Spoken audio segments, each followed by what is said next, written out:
It's October, 1784. Dawn hasn't warmed the valley yet. Elspeth MacLeod presses her bare palm against the wall of the cabin she's still building, and the grass inside the mud-plastered straw snaps softly, like thin ice breaking on a pond. The air bites her lungs. Somewhere behind her, a man laughs, not cruel, certain, the kind of laugh that believes winter has already won. She doesn't turn around, because if she does, she might see doubt on her own face.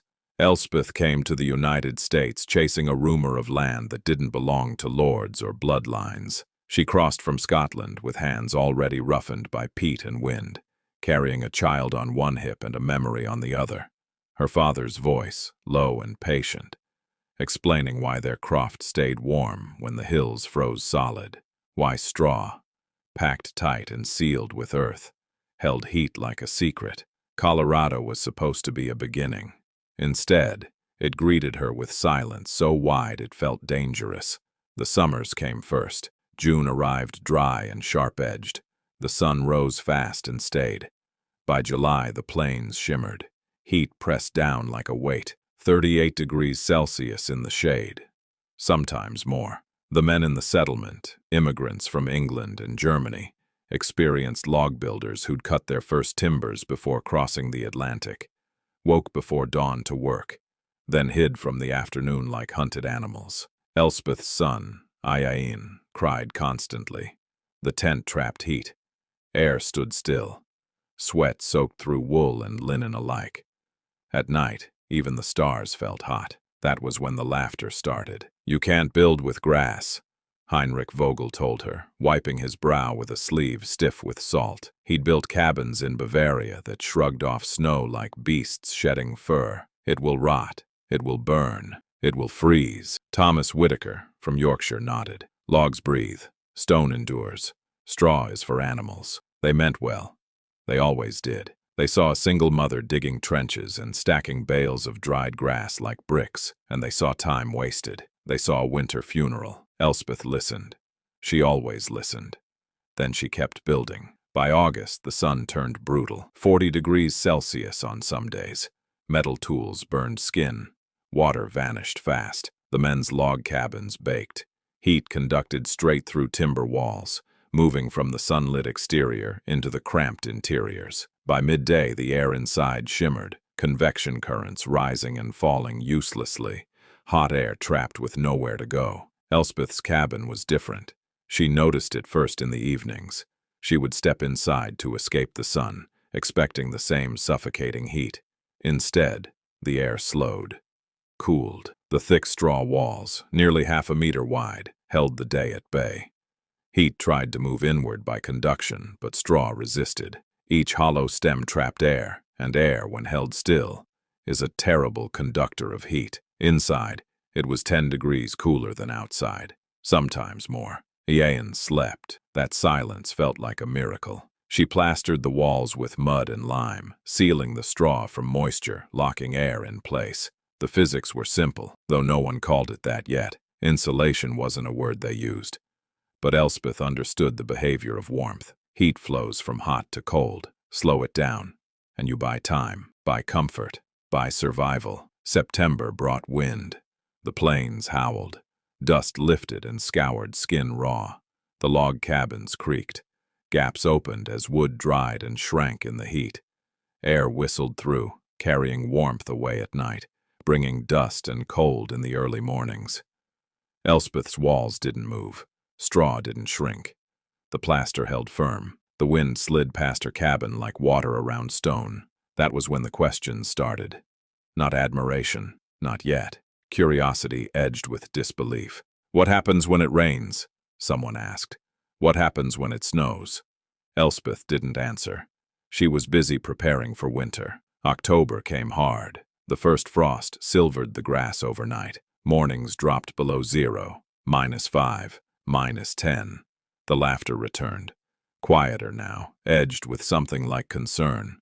Cold behaves differently than heat. It's not an invading force, it's an absence. Warmth leaks away, carried by air currents, pulled through materials by conduction. In the log cabins, stoves burned constantly. Wood walls conducted heat outward. Cold air crept in through cracks, sinking to the floor, pushing warm air up. Convection stole comfort inch by inch. In Elspeth's cabin, the stove burned less. The straw walls slowed the escape of heat. The same trapped air that had resisted summer heat now resisted winter cold. Inside, temperatures stayed near 15 degrees Celsius, while outside nights dropped to -15. A 30-degree difference held by grass and earth. People noticed. November arrived with snow, heavy, wet, the kind that collapses weak roofs and crushes hope. Men climbed onto their cabins to shovel, boots slipping, fingers numb.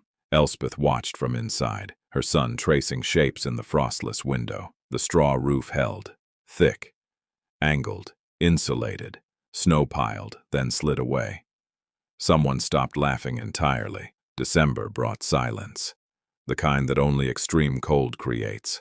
Sound dies in it, breath cracks. At night, temperatures plunged to -20 degrees Celsius. The creek froze solid. Trees exploded without warning, sap expanding in the cold. Thomas Whitaker's wife fell ill. Smoke filled their cabin as they sealed every crack they could find, starving the fire of oxygen, themselves of clean air. Elspeth invited her inside. The woman stood just past the threshold, eyes wide. The air felt wrong, still, warm. No roaring fire, no frantic heat. "How?" she whispered. Elspeth poured tea. "It's not fighting the cold," she said. "It's slowing it." January tested everyone. Food ran low. Wood ran lower. Men argued. Children cried.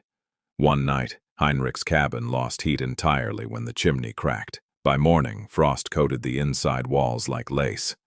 Elspeth took them in. All of them. Bodies add heat. Convection currents shifted gently in her cabin, warm air rising, cooling, falling, but never escaping fast enough to matter. Straw and plaster held it close. No one laughed now. By February, the town understood something had gone wrong with their certainty. But pride is stubborn. They waited for spring to prove her wrong. March came late and violent, sudden thaws, then freezes. Meltwater soaked log walls, then refroze, splitting beams. Mud turned to ice. Structures groaned under stress. Elspeth's walls shed water. The lime plaster repelled moisture. Straw stayed dry, its insulating air pockets intact. When April finally softened the land, the town gathered without planning to. They stood in the warming sun, looking at a cabin that looked like it shouldn't exist. Grass and earth, no rot, no collapse, no smoke-stained desperation. Heinrich spoke first. His voice was quieter than it had been all year. "Teach us." Elspeth felt something tighten in her chest. Not triumph. Something heavier. Responsibility. She remembered Scotland, her father's hands guiding hers. Knowledge passed quietly, never shouted. She nodded. Summer returned, relentless as before. But this time, straw walls rose across the settlement. Thicker, smarter, oriented to the sun. Windows placed to control convection, to invite breezes at night and block heat by day. Inside the new cabins, temperatures stayed bearable even as the plains burned. Outside, 40 degrees Celsius. Inside, 25, sometimes less. People slept. Work lasted longer. Children stopped fainting. The men from England and Germany adjusted their thinking. Logs became frames. Straw became walls. Physics became practice, even if they never named it. Years passed. 1786, 1788, 1792. The seasons kept trying to kill them. Autumn froze without warning. Summer scorched without mercy. But the settlement endured. Elspeth settled well. Ian grew tall. He learned to display with the rest kids in the settlement.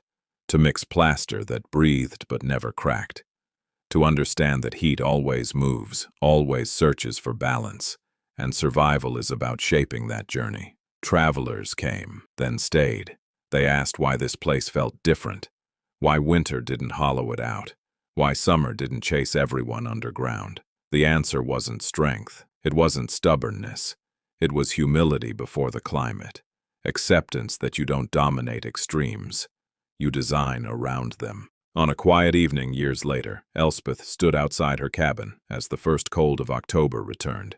The air smelled sharp. The grass crackled underfoot. Someone laughed in the distance. A child, warm, alive. She pressed her palm to the wall again. Not frozen now, just cool. Steady. The seasons would keep coming. They always do. But inside these walls, shaped by wind, heat, and the slow wisdom of physics, people would keep living. And that was enough.